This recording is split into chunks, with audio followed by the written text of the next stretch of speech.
And good evening. Welcome to the MPNFL Division 1 GameFace Footy Show. What are you laughing at, Chris Holcomb? Wonderful to be here for the Division 1 action. Round 3 as we look ahead now into Round 4. A very tight competition, especially involving the top 8 sides at the moment. And it's going to be a fascinating Round 4. My name is Dan Lonigan and we're here for O'Brien Real Estate. Wayne Cap, welcome to you. Dan. Chris Holcomb, g'day, good to have you with us. Thanks, Dan. And our guest, of course, thanks to Great Syndicates Australia, one of the stars of the Red Hill Footy Club. They're up playing in the top division this year.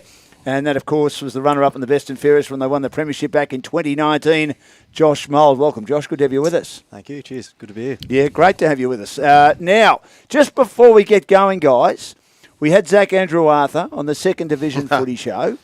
And we were talking about the fact he couldn't get a game at Sandringham, hadn't been signed by Sandringham, dominating for Langwarrin, averaging 36 possessions a game. He's just had a text message from Danny Ryan, the coach of Frankston, to say, let's get in touch and have a chat. Good on you, Danny. It means that our show is going all around the peninsula. Not just the MPNFL, but into the Frankston Footy Club, who are undefeated in the VFL at the moment after beating North Melbourne and Coburg, respectively. That's amazing, isn't it, Dan? Yeah, let's hope he gets a stretching chance. far and wide. But it is great because he's not getting a gig at Sandy. We'd all love to see him strut his stuff in the VFL, and if Frankston can give him the opportunity, it'd be awesome. The other one is, I reckon, Craig Black at Collingwood would be looking at him too, being a guy who coached Dan on Stingrays and being down this neck of the woods as well. You walk a fine tightrope, Dan Lonigan, you do. Now, plenty of wet weather action over the weekend. It was pretty wet on top of the mountain. Second consecutive home game for Red Hill, but they find a way to win over Mount Eliza. Dramana get their first win of the year, also an impressive win for them over Bond Beach. And we look at all the games from the round, including our match of the day. It was a great day at Jubilee Park at John Coburn Oval, where Frankston YCW remained undefeated. One of only 2 teams undefeated, but they've had 2 wins and a draw. Rosebud, who I've been told, just going at the moment, according to their coach. We're just battling, just a lot of kids, but they're going a bit better than that. Nicholas Struhl, good evening to you, Nick. And they've won 3 from 3. We'll also have this week's MVT with plenty of new additions. And that, of course, is put together by the great Wayne Cap. And our MVT Division 1 Team of the Week is proudly presented by Jeff Wignall Ford of Hastings, Frankston and Mornington. What the hell is the matter with you, Holcomb? I just think there's a fair bit of rubbish in that Div 1 Team of the Week. Do you reckon? Yeah. Well, after what you dished up in Div 2, I don't think you've got much to say. A fair bit of rubbish. But it was a great round. Sorry, before we talk to Josh. It was a great round of footy last week, even though the weather conditions were shocking. We had some close results, and the highlight of the week for me was the win. In YC one. That was one obvious highlight. But no, Dramana's win against Bomb Beach was fantastic, and they were going to be had a big chance to be 0-3, and they've come up and taken a big win away from Bomb Beach at home. Well, we'll get to that shortly, but the winning culture is obviously still there, but so is the winning culture at Red Hill. How important was that win, Josh? It was a fantastic performance. Do you think the conditions helped you? Yeah, I think it was a really big win. I think it could have gone either way right at the end of the game there. I think we had a lot of dominance throughout the game. We did a bit of a review last night, and Jamie put up all the stats, and I think disposal-wise and uncontested mark-wise, we really dominated. So to get the win right at the end there was really good, and yeah, I think it's held us in good stead. So do you think, or does Jamie think you didn't use the footy as well as you could have? Yeah, I think it's been a trait for probably the last 2 weeks, our turnovers. Bomb Beach, I think he told us that 8 goals, 6 were scored against our turnovers. So on the weekend, it was probably another similar fact of the game, yeah. But 2 wins, 1 loss. You must be happy with the way things are going. I know they've been close wins, but you've got to win the close ones, I reckon, in this tight competition. Yeah, that's right. 2 and 1's really good. I think if we lost on the weekend, 1 and 2's a lot worse than 2 and 1. And with two games at home in a row there, and to pinch one there at the end was probably a big move for the year. Confidence is a funny thing because obviously you guys coming up from second division, you saw how Dramana did it, which give you a little bit of confidence, but you just don't know in the back of your mind as players and coaches, you just don't know how it's going to go. And to win that first one against Dramana in that circumstance would have been a huge lift for the boys, and just to get on that roll. Then obviously competitive against who many think are going to be great. Yeah. And then another win out over another competitive side. But that first win must have given you a huge amount of confidence. Yeah, I think that was huge. And I think someone said after the game, we hadn't won down at Dramana in 10 years. Yeah. So I think for the last 10 years, or ever since I've been playing, we've always won at Red Hill and they've always won at Dramana, no matter where each other are on the ladder. So to go down there to start our campaign in Div 1 against the reigning premiers and to get over by 1 point was really huge. I think. Yeah, it's funny footy because imagine if you'd gone the other way. You got to drop your heads and you go against Bomb Beach and they beat you, and then you go off. So I've written down here about you guys' attitude, like the attitude, and it's like a never say die situation. Like I look at the situation in the first quarter against Bomb Beach. Yeah. You're 6 goals down, they've got momentum, all their stars are firing, and you manage to fight back, get back that 6-goal lead from Bomb Beach and actually take the lead in the second quarter. Was a really good effort because a lot of teams would have folded, and I think there is a huge belief in your group, and you could probably tell us about it, that you're never out of it. Yeah, I agree with that. I think we spoke about it after the game with Bomb Beach kicking those first 6 goals. Probably 3 or 4 years ago, it would have just blown out to a loss by, say, 10 goals, even more. So to scrape that back and then sort of be competitive throughout the game was a huge step. But I think that sort of started in probably the last 5 years. Like we've had the same group of blokes that have sort of worked from that 5 years onwards. We've got the Delagos, the Jake Mitchell, me and my brother, the Mocks. We've sort of always stuck together for that whole period of time. So I think we've sort of played together for so long now that we've sort of back each other and trust each other. And I think that's sort of holding us in good stead in those close games now, which can go either way. Yeah, it's awesome. It's been 18 months since you played. How different is First Division compared to Second Division? It is different. Dramana was probably, it was a huge game. We hadn't played in 18 months and coming up against them, but we'd been playing against them for as long as I've played. Yes. So I sort of knew what to expect, although it was a big game. But then to play Bomb Beach, I sort of did notice, especially in the midfield, just how slick they were through there.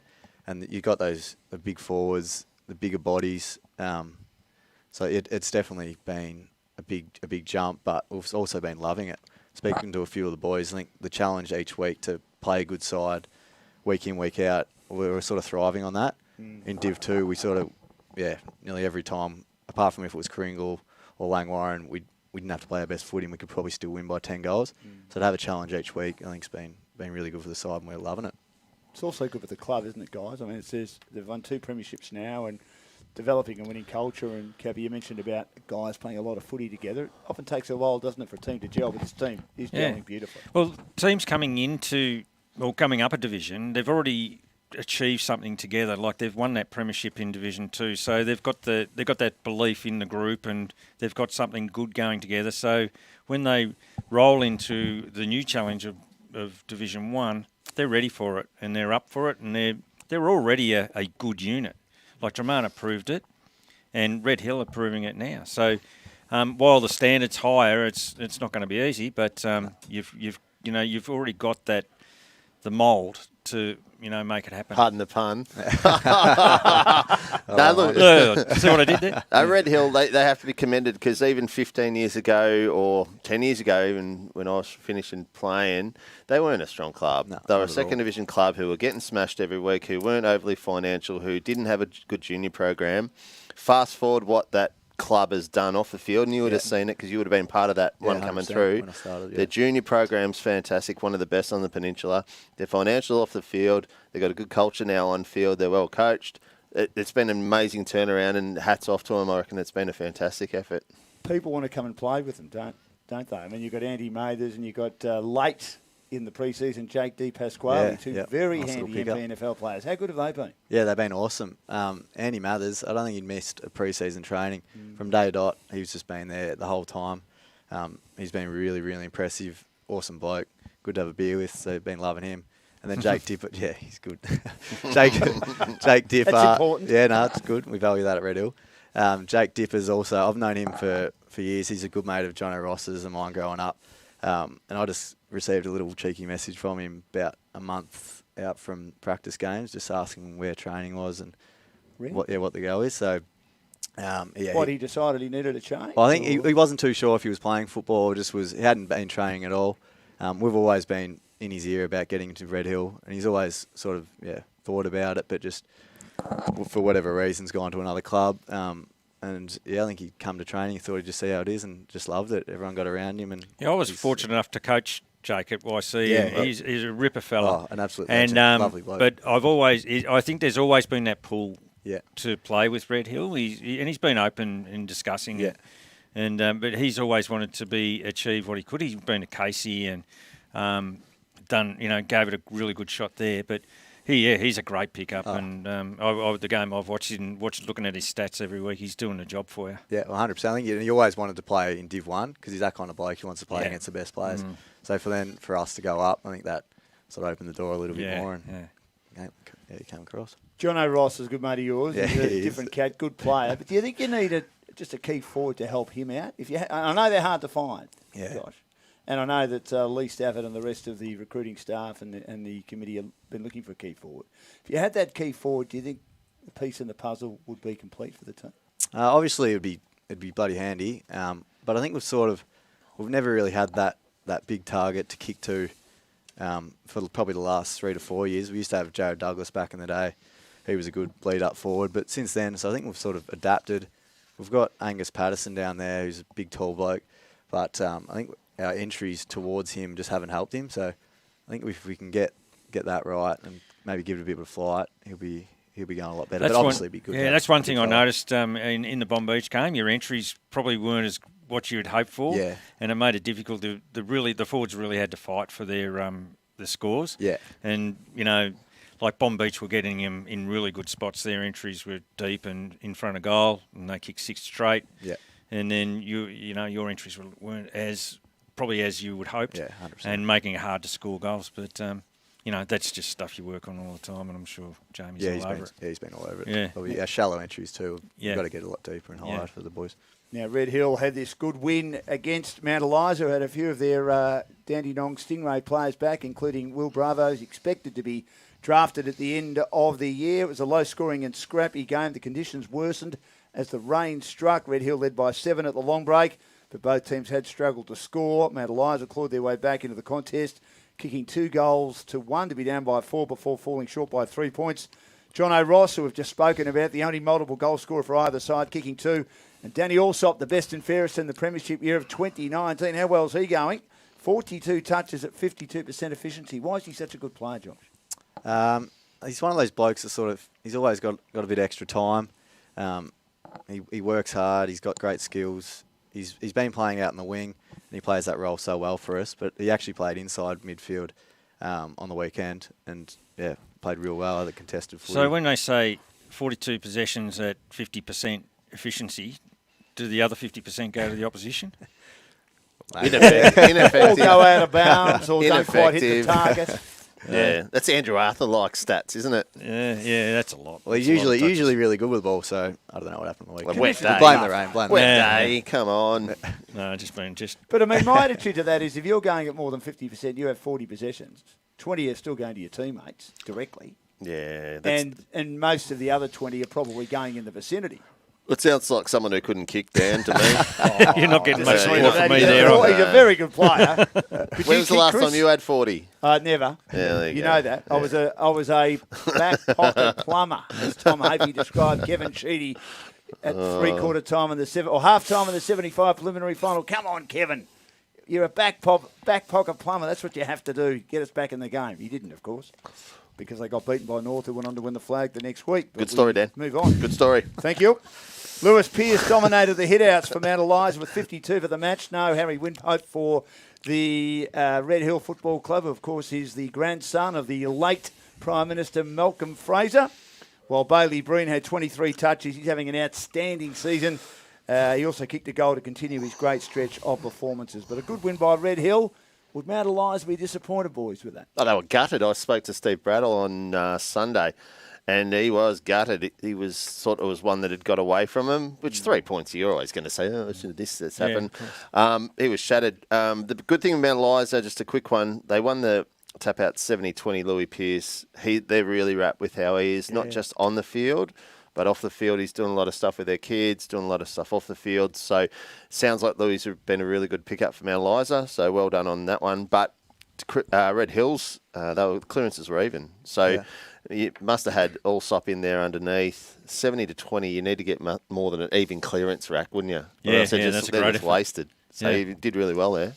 Yeah, I think we going into the game, I think we sort of thought that Pearce was going to get most of the tap outs. We had Connor Eardley come in, who's a young bloke, but he's done really well throughout the pre-season. But I think our focus wasn't the hit outs, it was stopping their clean hit outs and then working from there. So the challenge for you guys would have been to keep your young fella up, to keep competing and, clashing into him, making sure it wasn't too easy for Pearce. And, it's a hard gig for a young fella to come up against an experienced ruckman. Yeah, it is. Yeah, I think he did a really good job. Around the ground, he got a bit of it too. So once it was away from that initial tap out, he played well. So it was good. Yeah, good on you. Do you like tackling, Josh? 15 tackles on the weekend, thanks to Premier Data. 160 Tackling Premier Data machine. points. It's Bailey 30 Breen-like. disposals and 8 marks. 15 tackles. Yeah. Great effort. It was wet. There was a lot of stoppages, so I can probably add a couple because of that. But Do you pride yourself on your tackling? I do a little bit, and I think it was a big focus from Jamie going into the game. We had tackle pressure probably wasn't up against Bomb Beach, so going into it being wet, I think was a big focus, and I thought I'd throw a couple around. Playing on your ground, how much generally is that a strong advantage for your team? Oh, I think it is an advantage, especially in this league when most teams probably haven't played there. It's big. It's really big. And I think if we can use those uncontested marks like we did on the weekend and can get it out to space, I think that's probably when we're playing our best footy. So we can play it well when we do. I think it is a pretty big advantage, especially in the middle of winter when most mobs don't want to travel up the hill. You're just trying to scare everyone off, aren't you? That's right. The key's going to be the second half of the year, though, after they've seen you once, because you do play a different brand up there. It's a good brand that you play, but when you get over 112 possessions more than the other side and you win them by a couple of points, they're going to have a look at it a lot closer. Yeah. So that's going to be a challenge for you and the guys second half of the year. Definitely. Yeah. I think Bomb Beach shut us down in that area too, probably the week before. So without telling everyone too much. Good to have Josh Mould as our guest. Thanks to Great Syndicates Australia on the Division 1 Footy Show. Talking of Bomb Beach, Dramana beat Bomb Beach for their first win of the season. The Sharks kicked the first 3 goals of the match, but Dramana, historically a solid wet weather team, had control by half-time as the rain set in. We look at some of the highlights now, thanks to Frankston Jeep. They've just set up a new showroom in Frankston. So go down there and look at some of the best Jeeps on the peninsula. Long goal here. They were fantastic when the game had to be won. Big Billy Gertz. He's having a year, isn't he? He's having a terrific year. Puts one through. Just what the club needed. And they really fought back brilliantly after a slow EJ, start. you little rat, get in there. Have it, EJ. He nearly takes forever to control in the goal square. Ethan Johnston. I thought he had it, lost it, regained it. You're right, Holt. It was a great goal, though, wasn't it? Getting out the back. But it's good to see him up and about. What had happened was they were in control by half-time, Dramana, and they kicked 5 of the last 6 goals to set up a very solid win. And another interesting stat too, Cappy, thanks to Premier Data, 9 of the Tigers' 11 goals were from Bomb Beach turnovers, which would concern the Sharks. Billy Gertz, consistently one of the best on ground, 20 touches and 31 hit-outs. I wonder if the call-up will come from Collingwood very soon again. Daniel Marquezani named the best, locking down Bomb Beach forwards all day, which he does with aplomb every week. Ethan Johnston, as we mentioned, kicked 5 goals in his first game of the year. But despite going down, David Armitage had 33 for the Sharks after almost 40 the week before. And Mitch Gent, big day, 39 and 7 clearances. He's a gun. But they still lost by 9 points, 11-6-72 to 9-9-63. Great result. Yeah, it was. Well brilliant. And as I said earlier, I just think that, it was a real line of sand day for Dramana. Character. And they did it. And, they've had a narrow loss against you guys, Josh. Yep. Another loss last week. They lose this week. 3 on losses. They're going to be really finding it hard to make up that number to get in the finals in such a tight comp. And that was an important win for them. Playing at Bomb Beach is not easy, and particularly in that weather, because it's a really hard ground to play on. I'm not going to say it's a it's wrap crap. around like It you is. do. It's crap. But the interesting Good thing... hamburgers, though. Yeah, they do. Yeah. They have really good Best hamburgers. hamburgers on the Yeah. job. They are But best. no, Trent Dennis-Lane was interesting. You know, how reliant are they on him scoring the goals? I think they missed him a lot. And now they've got to find a way to, score more goals without Trent, because he's been prolific in front of goals. And, he's the delivery to him and the way he leads into space, I think they're used to that. And without him there, would have obviously made a difference. Billy Gertz, what a season he's having. Wow. Unbelievable. I can't believe that he's not playing VFL at the moment. But 31 hit-outs, 2 goals. Sam Gertz also playing really well. And then, Ethan Johnson pops up for his 5 goals, sneaking behind the back as he does. But he's a good player, and might get a Guernsey in the team of the week this week. You never know. Might. I don't think Collingwood will see too much of Billy Gertz this year. I think Dramana might have locked him in for the year, maybe. But what a year he's having. He's just coming on. And he's still a kid. How old is he? You'd know, 22? Yeah, he's probably, I reckon, no, even 20, younger. 21? Yeah, probably 21. Oh, he's a 22. brute too. Yeah, he probably turned 22. So. Yeah, no. There's always a great saying by Bob Davis. He said, in a family where there's a whole lot of good footballers, he said, but wait though until you see the youngest one. I saw him play for the St Kilda Academy team in hot conditions in December last year. Oscar, he can really play.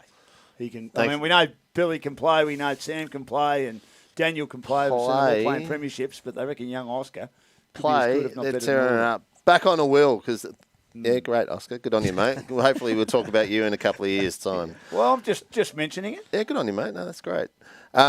But yeah, Still got one over you, remember?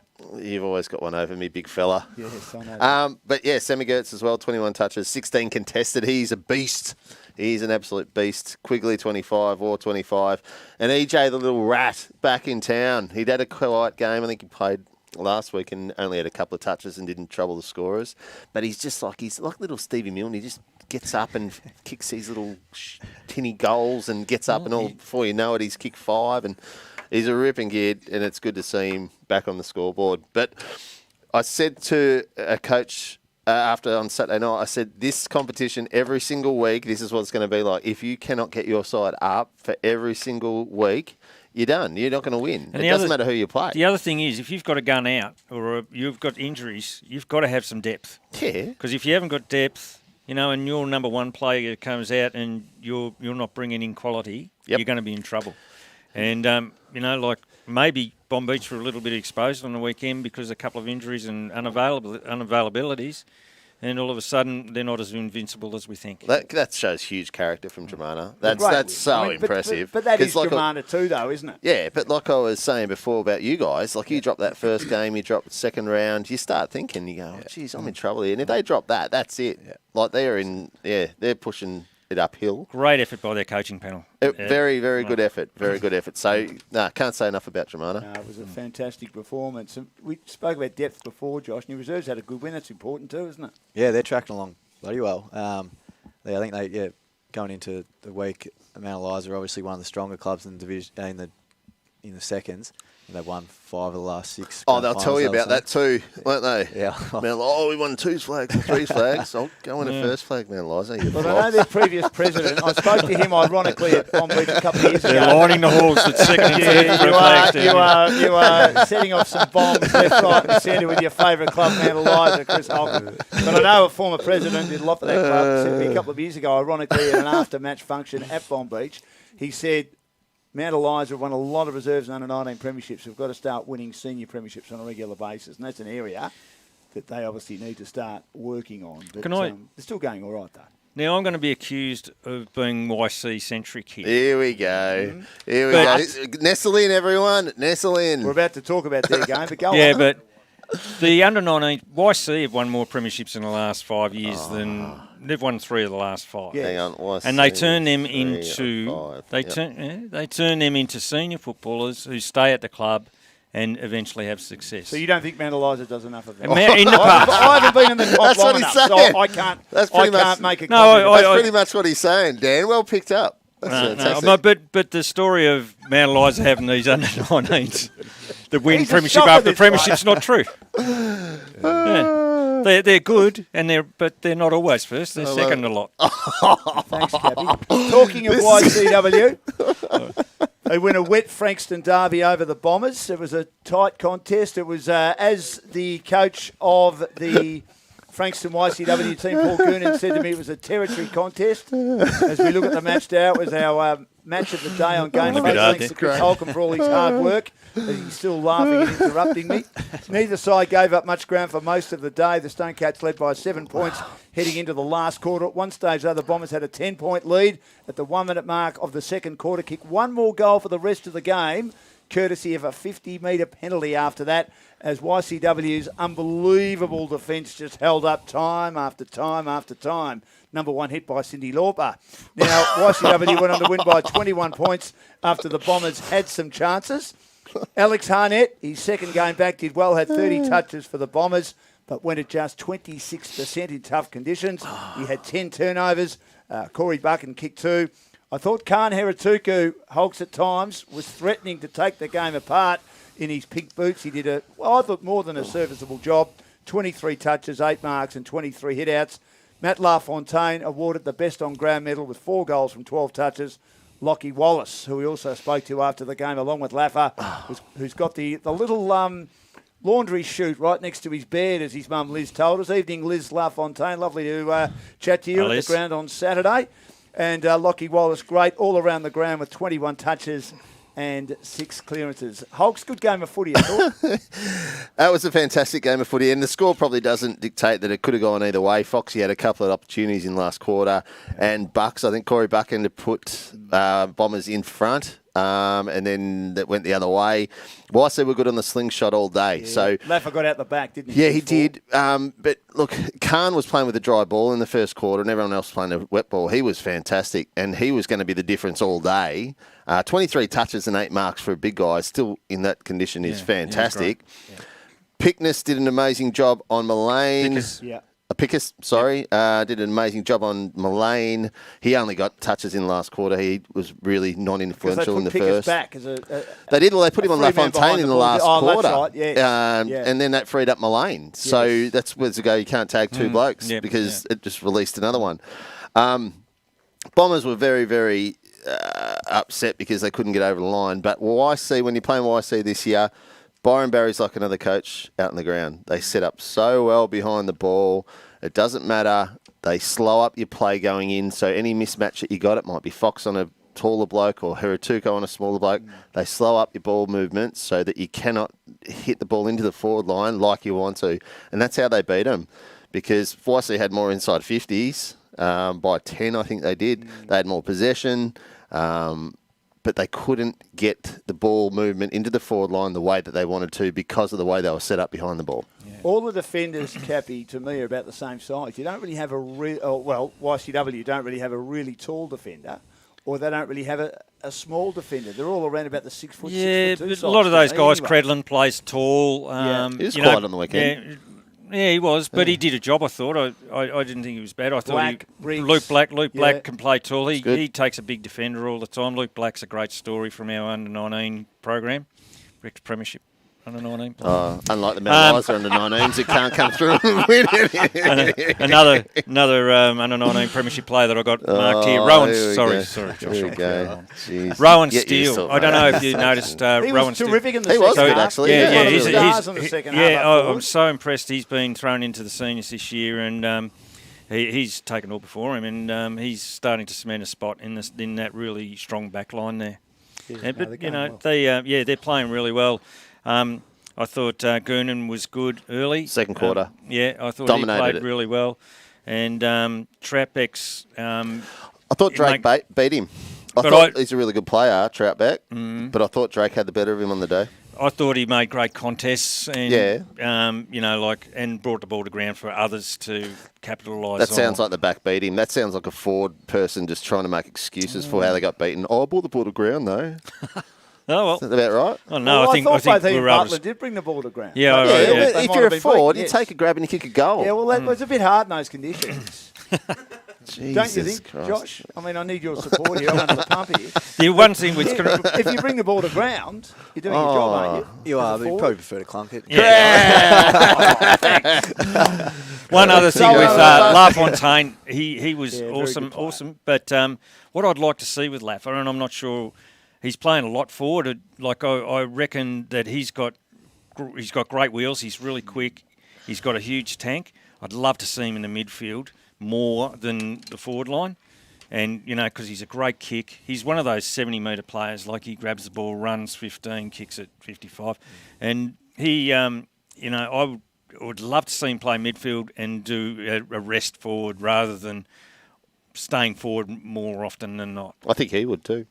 No, I reckon he'd like to stay forward. Not knowing anything, but I think he would too. Another one too, Dan, young Dipper that played for Bombers. He's a belter. Mm. We can't say his name because we don't know. It's too long. No. Did. Yeah, but I got told that they call him Young Dipper. Young Dipper. Dipper, they call him. We can't say his name, so I won't challenge you to it right now. No. I've got it somewhere. I'll come back to you in a minute. He was brilliant for the Bombers too on the weekend. Josh Chapman was also pretty good for the Bombers. Apple turnovers. Yeah, he turned it over a bit though. Yeah, well, he got it more than a lot of his mates. Oh, Didman Santonio. There we go. Look at him. They're all done. Did you just Google didn't quite that? get it right. Reese just did you just Google that? Very, but he did play well. He was probably his team's best. The Bombers are 1 and 2. We've got to move on from this game, but would they be disappointed? I mean, they need to be playing a bit better, I would have thought. Of course they would. Yeah. Of course they'd be disappointed. It's like Dramana are starting 1 and 2 and they could have won all 3 games. But the expectation were a lot higher on Bombers than at the start of the year. So now they've just got to go back and keep eking out games. It's not like you can't play finals because every week's going to be exactly the same. Yeah, it's not the end of the road. And it's not like they played poorly because that first half, their intensity was fantastic, wasn't it? Yeah. And it's not like they haven't got the skill, so just keep working at it. It's going to come good. You played Bombers a bit, Red Hill, haven't you, Josh? But you haven't played YCW. That'll be a huge challenge for you. Yeah, I haven't played YC. I've never played them at all. Used to play Bombers back when the divisions were a bit different. Yeah. Used to, had a couple of pretty bad days out at their ground.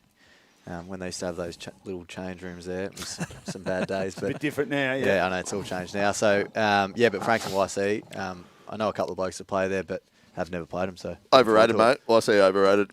Don't worry about it. You'll clean them up. Jesus. Poking the bear. Yeah. You'll clean them up. Easy. Now, around the grounds, Rosebud were very impressive.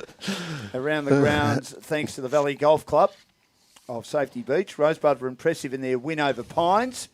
But Pines can certainly be pleased with their 6-goal start. We saw the scores at quarter time, and I thought, gee, that's a good effort, Hulks, because we know how good Rosebud's defence have been in the first 2 weeks, only conceding 11 goals in 2 entire games of footy. But then Rosebud got on top, and they're going a bit better than a battling team that a certain coach is calling them.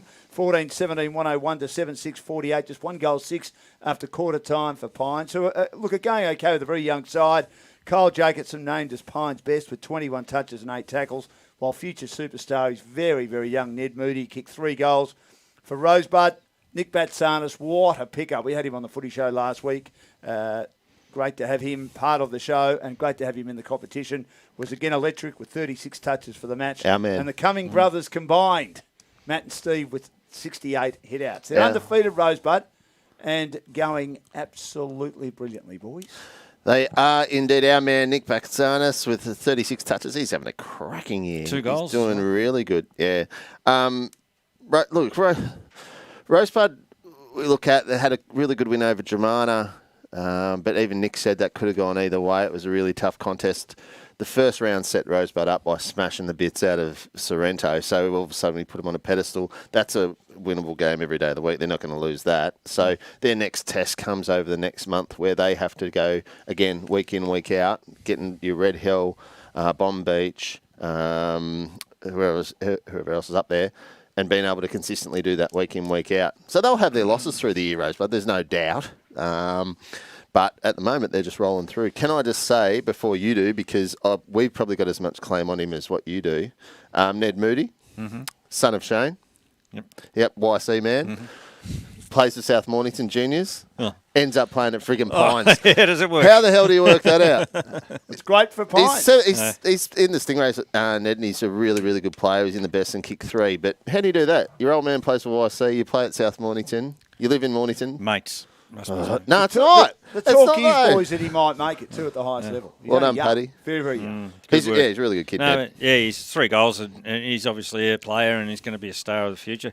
Yeah, well done to Pines, like taking it up to Rosebud. But Rosebud, I think they're the team to beat at the moment. They are. Everything about them, they're not doing a thing wrong. And with the boys in the ruck, the Cummings brothers, they're really good players. Like not just hit out ruckman, they can mark and kick and play. Bentley's hitting the straps. 24 disposal, a couple of goals on the weekend. Mcrae in defence. They seem to just have it all over the ground. But Sarnas has added an extra bit of polish in the middle. And, I look through the stats, they just dominated, as you would probably expect in that game. I think we're going to have a situation in Div 1 where we go... I reckon there's going to be 3 or 4 teams during the year where we say they're the team to beat.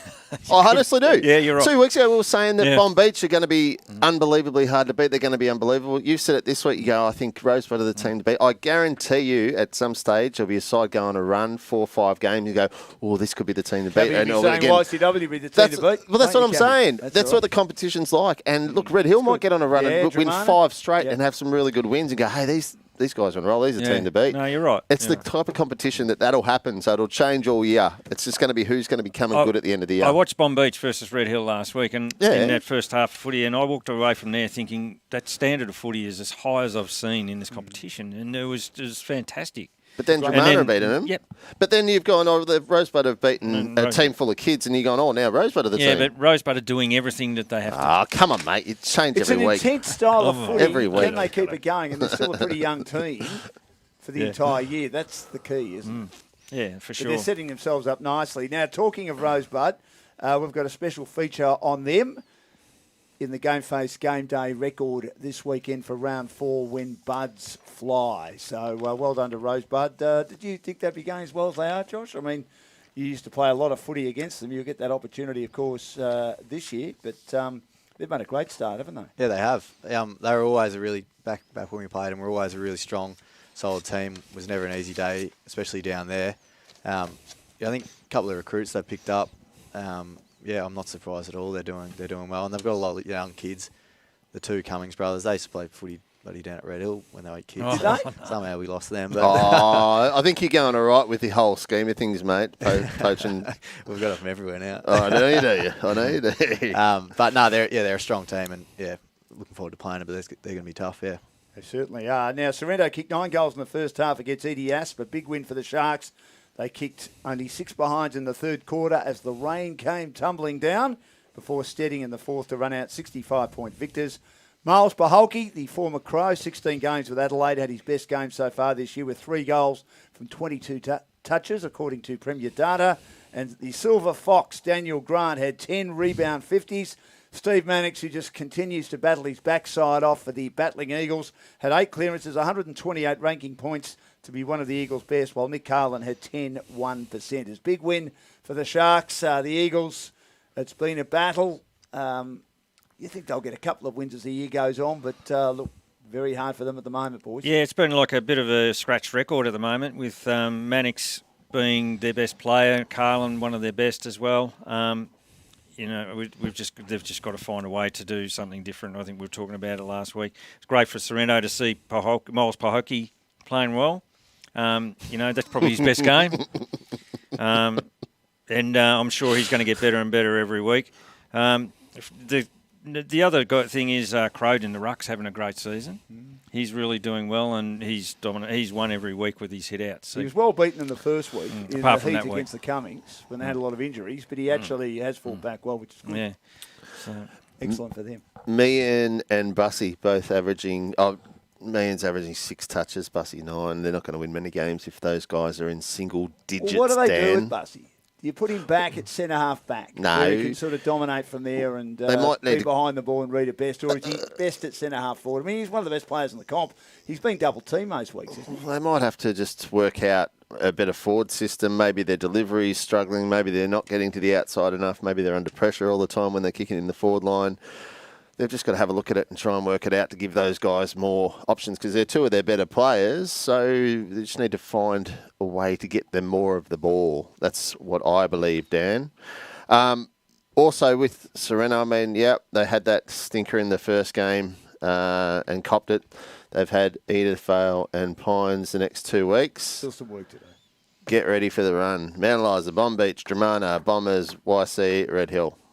So they still get with injuries, getting a few back gradually, but that's still all with right. injuries. But that's another team. Like all those games are winnable or they're losable. You're not going to win all of them. No. Yeah, but what if they do? Then they're the team to if beat. they Oh, do. then they're the team to beat all of a sudden. Know about that, Cappy? Yeah. It's amazing. I don't think they have the depth of some of the other teams because their reserves are. Well, we'll find out because they haven't been exposed except that first game when they got absolutely smashed off the park by a flag favourite, Rosebud. Well, they're the Julie. team to beat, aren't Julie they, says Rosebud? they're a flag favourite, don't they? When you were talking to him, Julie, the other day, he said they're probably flag favourites. Oh, absolutely not. Oh, I you haven't didn't say spoken that. to him. I the thought, big fella I has thought been you at. said.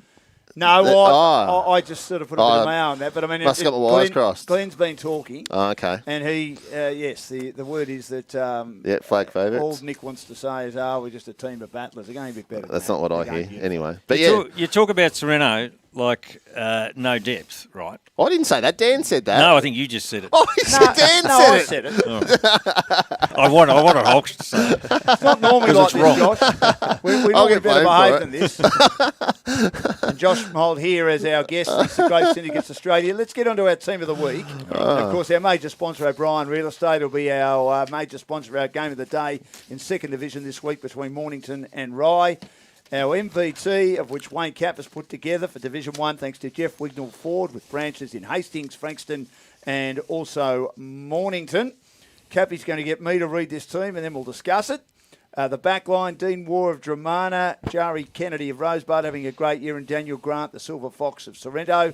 The half-back line, Lockie Wallace of Stonecats, Jonas Siverson, Josh's teammate from Red Hill, and Tom Kelly from Mount Eliza.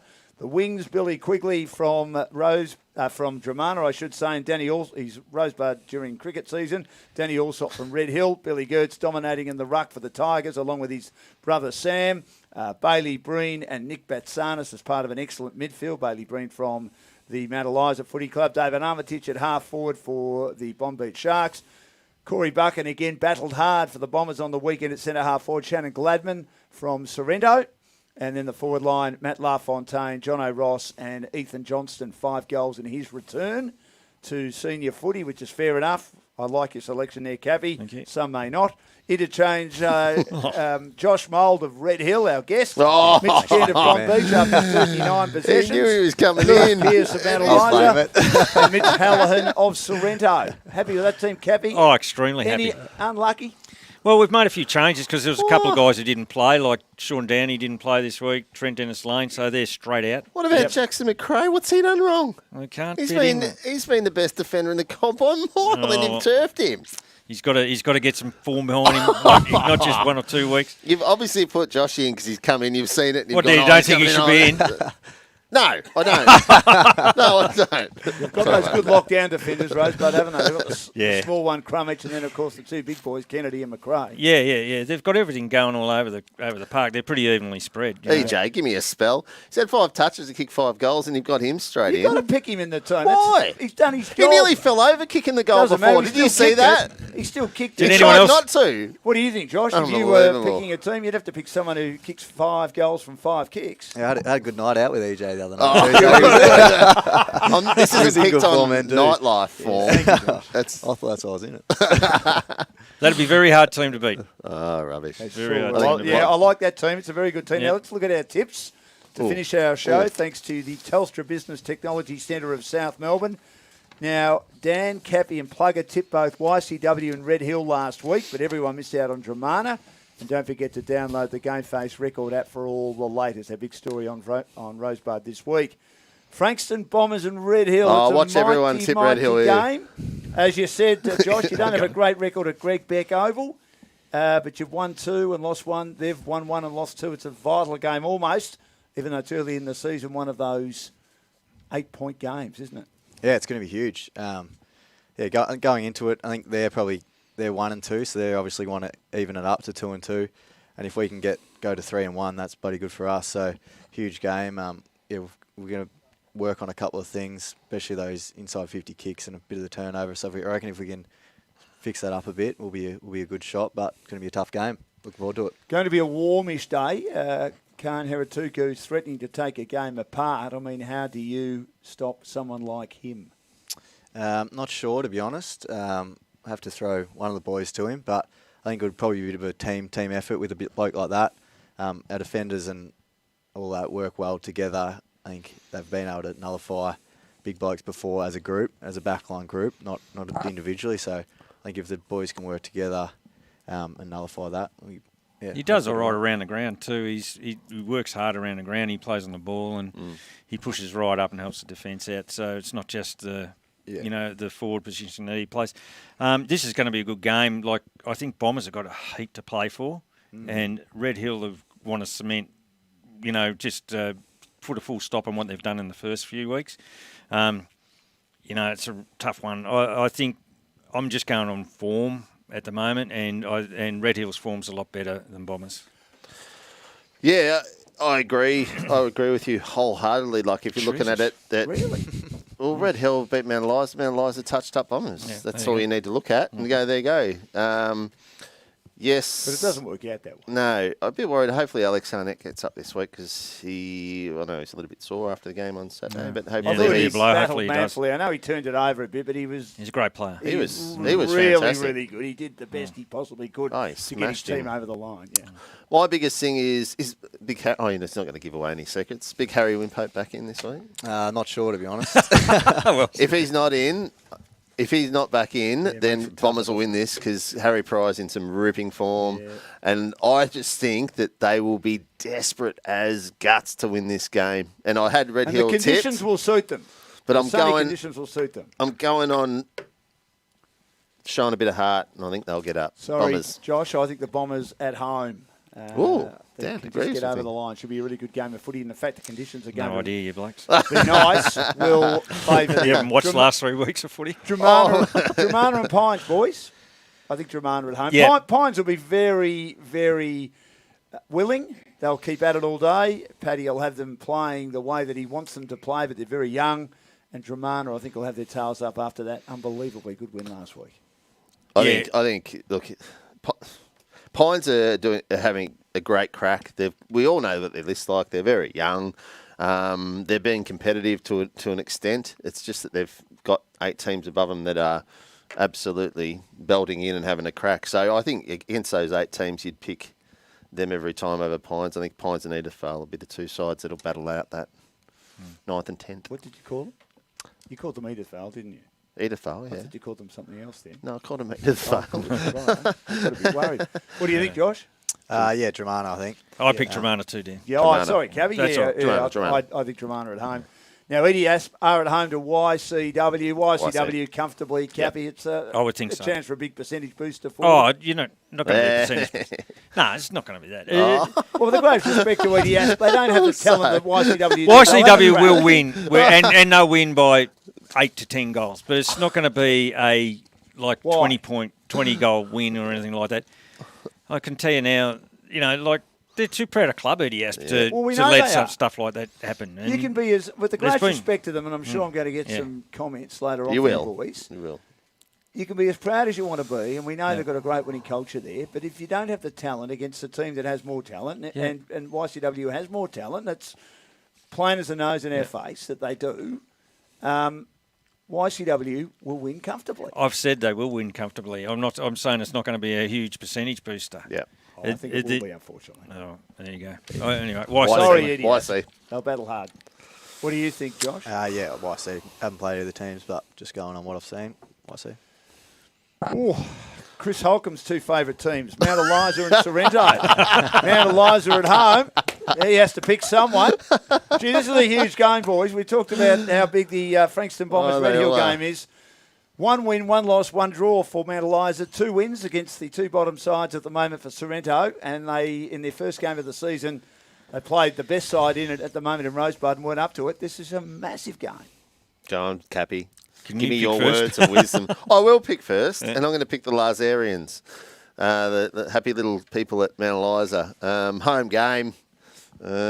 Kids are back because they've got TAC off. I don't think Sorrento really flourished from having the TAC come back, so I don't think they got too many through. I might be wrong, but I don't think I am. So Mount Eliza, for me, to bounce back this week and have a win against Sorrento?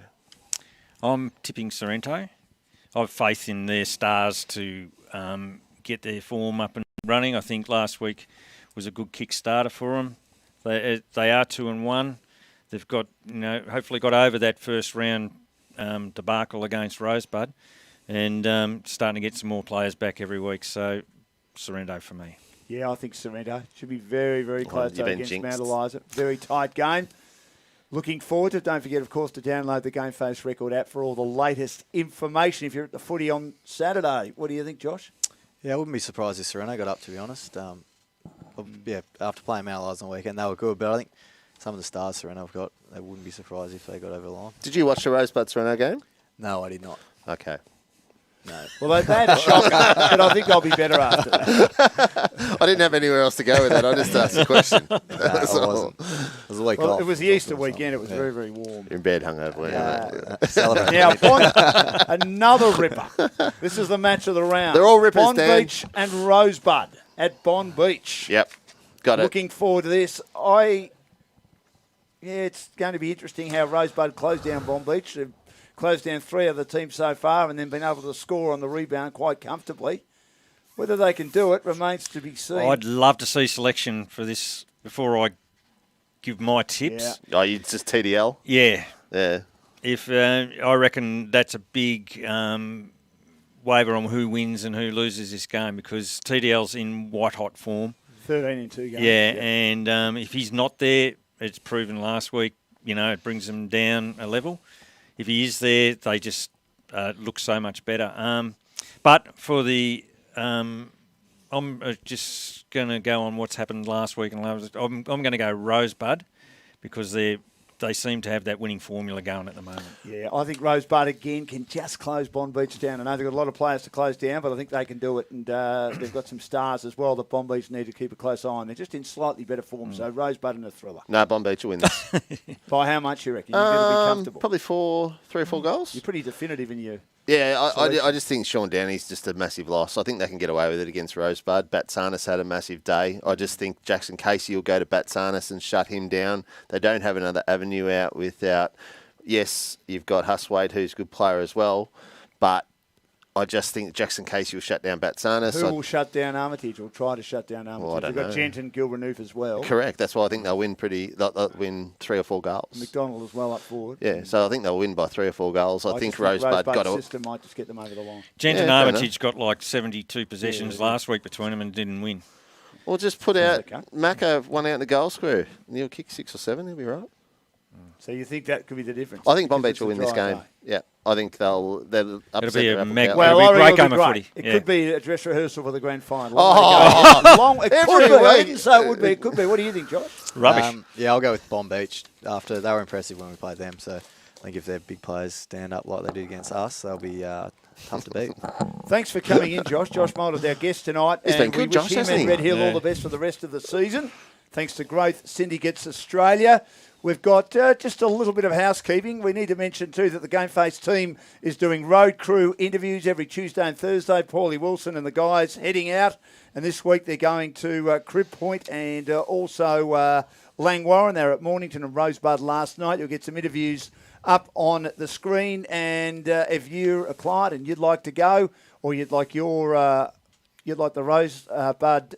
Sorry, you'd like the GameFace crew to go. Yeah, well, am I going to your club? Make sure you get in touch with us, and we would love to send you there. Now, Chris Holcomb's contribution to the show tonight, Wayne Cap, was put the beers in the fridge. Is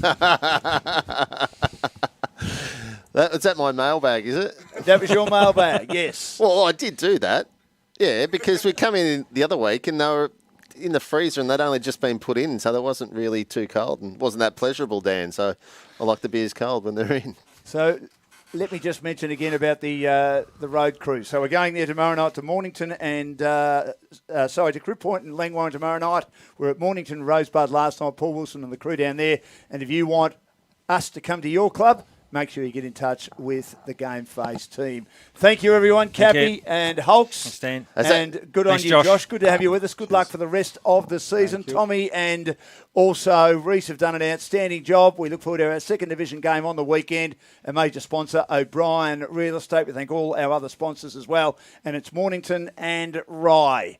It is second against third in second division. Have a great weekend of footy. Get your GameFace on.